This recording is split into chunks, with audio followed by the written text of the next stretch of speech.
Bienvenue sur Africa 24 dans cette nouvelle édition du Non-Stop Info, au sommaire de l'actualité. Ce samedi 10 juin marquait le premier anniversaire du rassemblement des forces acquises au changement créé par Etienne Tshisekedi, décédé en février 2017. Un an après, l'organisation n'a pas perdu de vue ses objectifs. Saïf al-Islam, le fils de l'ancien dirigeant libyen Mouammar Kadhafi, serait libre. Un groupe armé a annoncé samedi l'avoir libéré en application d'une loi d'amnistie promulguée par le Parlement. Et la Banque africaine de développement veut faire du secteur du textile un important levier pour l'emploi en Afrique. Selon l'institution financière, ce secteur représenterait un marché de 31 milliards de dollars.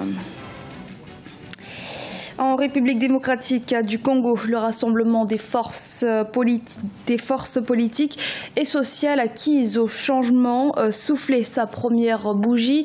Un an après sa formation, un de ses principaux objectifs n'a toujours pas été atteint, celui du départ de l'actuel président de la République, Joseph Kabila. Reportage de Jacob Boka. Créé le 10 juin 2016 en Genval, le rassemblement des forces politiques et sociales acquises au changement a depuis le samedi 10 juin 2017 une année d'existence. À sa création, sous le leadership des feux Etienne Tshisekedi, la plus grande force politique de l'opposition s'était fixé un certain nombre d'objectifs visant principalement à l'alternance au pouvoir par l'organisation des élections telles que les prévoyait la Constitution congolaise. Au terme de cette charte, il est stipulé que le rassemblement poursuit les objectifs ci-après. Le respect de la Constitution du 18 février 2006, la lutte contre le changement ou révision de la Constitution, la lutte contre le référendum, la lutte contre un troisième mandat pour Joseph Kabila, la libéralisation de l'espace politique, la lutte pour que le 19 décembre 2016, Joseph Kabila laisse pacifiquement le pouvoir. Une année après, les objectifs fixés par cette plateforme de l'opposition n'ont pas été atteints. Les enjeux politiques ont conduit au dialogue organisé par les évêques catholiques, prévoyant le maintien de Joseph Kabila, l'actuel président de la République, jusqu'à l'investiture de son successeur pour des élections prévues en décembre 2017. Un accord qui a connu un coup dur avec la disparition en février 2017 d'Etienne Tshisekedi. Cet accord a suscité beaucoup d'espoir auprès des Congolais.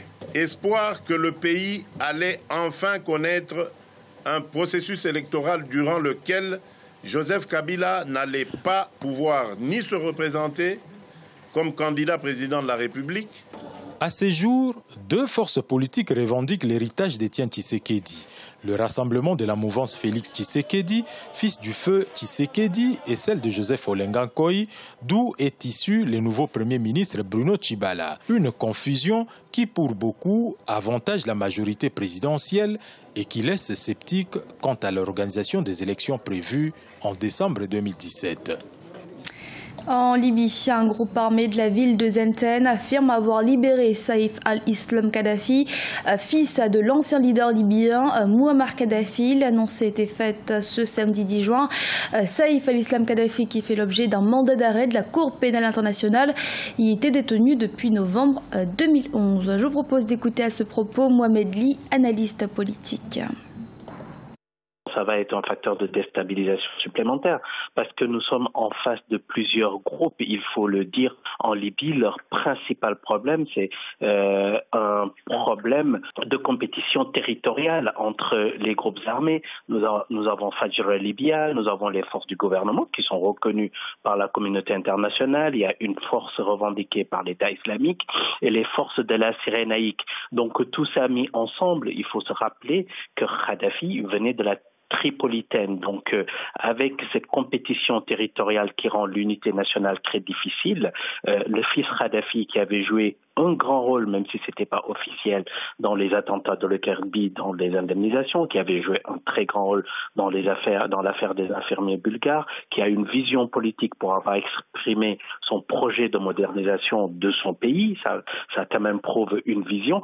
Aujourd'hui, s'il est en liberté et si sa libération a été été obtenu par certains groupes, il va renforcer, c'est un leadership qu'il va développer et cela n'aidera pas à la stabilisation de la Libye et à une convergence et du fait qu'on puisse taire les compétitions interterritoriales qui ont un nid très fertile en Libye. Plusieurs pays souhaitent adhérer à la CEDEAO, la communauté économique des États de l'Afrique de l'Ouest. C'est le cas notamment du Maroc, de la Tunisie, du Tchad ou encore de la Mauritanie. Mais certaines adhésions ne seraient pas conformes aux règles instituées par l'Union africaine. L'organisation sous-régionale ouest-africaine reste en effet opposée à l'appartenance d'un pays à deux organisations sous-régionales à la fois. Les précisions d'Aminata Diak.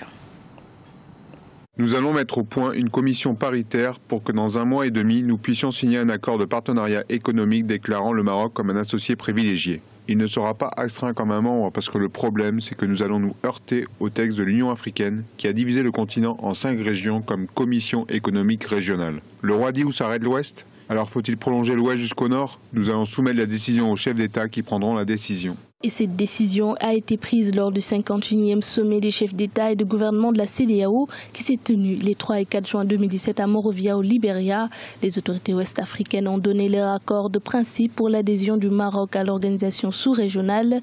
La Tunisie a également été admise comme membre observateur de la communauté alors que la Mauritanie, candidate pour un accord économique, a été priée de présenter un dossier de réadmission.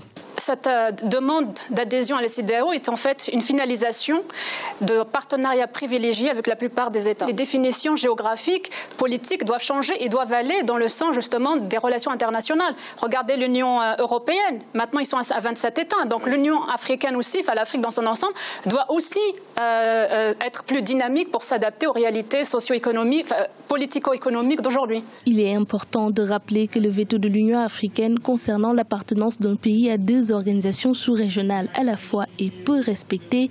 Comme exemple, la CENSAD qui a pour objectif d'améliorer la coopération économique des pays de la région sahélienne fait doublon avec la COMESA, le marché commun de l'Afrique australe et orientale.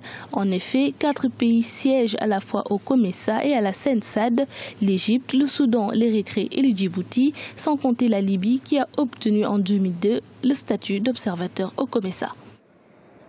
Dans l'actualité également, Abidjan, la capitale ivoirienne, dispose d'un nouveau transporteur lagunaire financé à hauteur de 14 milliards de francs CFA. La compagnie ivoirienne de transport Citrans a présenté ses nouveaux bateaux-bus ce samedi 10 juin. Ils permettront notamment de fluidifier le trafic dans la capitale, souvent congestionné par d'interminables embouteillages. Avec un marché d'une valeur de 31 milliards de dollars, le secteur africain du textile serait le 2e le plus important en termes d'emploi en Afrique subsaharienne. Afin d'optimiser son apport à l'économie du continent, certains pays africains ont mis en place diverses mesures. Les précisions de Gladys Mwamba.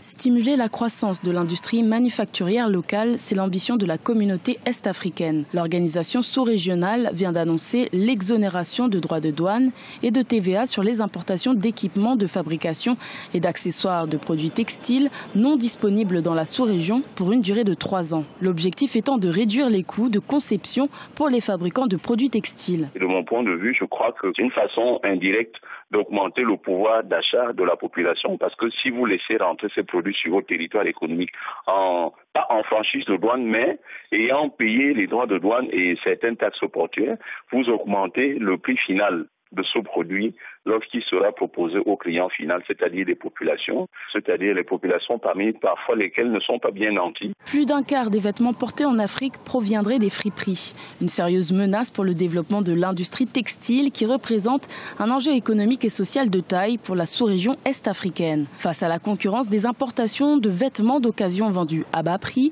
les États membres de l'EAC, à savoir le Kenya, la Tanzanie, l'Ouganda, le Rwanda et le Burundi, ont décidé en février 2016 de bannir totalement les friperies d'ici 2019. Ces vêtements de seconde main, c'est vraiment des déchets parce que sur le sol européen, on ne peut pas les consommer, pas plus que sur le sol américain.